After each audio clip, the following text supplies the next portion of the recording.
Welcome my dear students to my channel CA Gayatri's Education. I am CA Gayatri Sangupta Shetty and today we are going to discuss about the Reserve Bank of India, when it was established and its various functions. The Reserve Bank of India has been established on 1st of April 1935 in accordance with the Reserve Bank of India's Act 1934. Since its inception, its central office has been in Mumbai. The central office of Reserve Bank of India is the place where the governor sits and the various policies are formulated.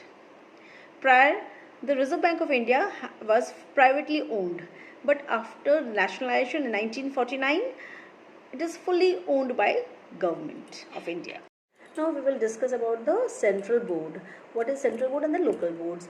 The Reserve Bank of Affairs are governed by the central board of directors. Okay, the board is appointed by the Government of India in keeping with the Reserve Bank of India Act. Okay, appointment were nominated for a period of 4 years, and the constitution, they are official directors and non-official directors.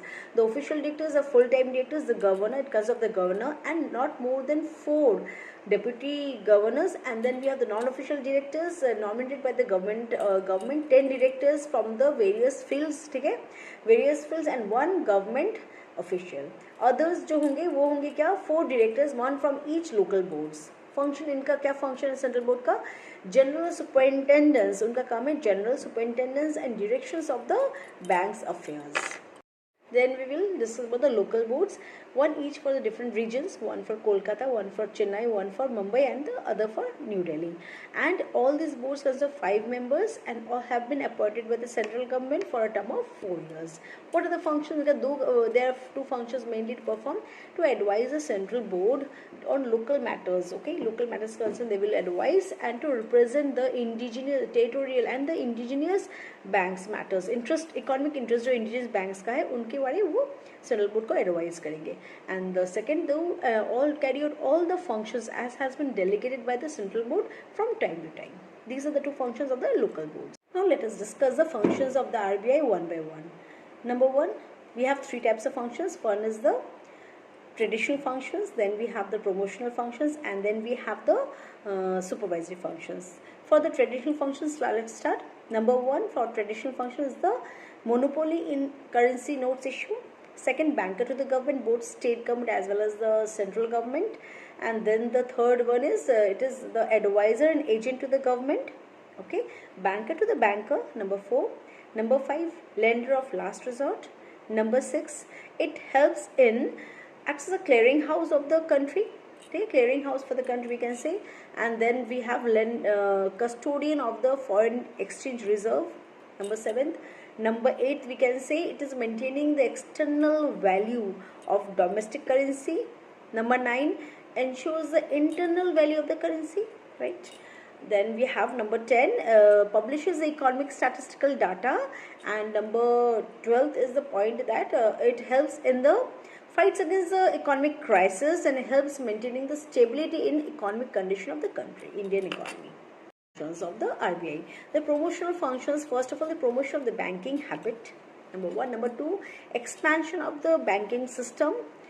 Third, we can say कि with the help of NABARD के सहायता के साथ में क्या करेंगे कि we will provide a promotion of the credit facility for the agriculture firms. Then promotion of the small scale industries, promotion of the facilitating promotion of the cooperative societies, then prescribing the minimum statutory requirements and innovation of the new banking business transactions. These are the promotional functions. Then we have now we are going to discuss about the supervisory functions. The main thing is granting license to the banks is the work of RBI.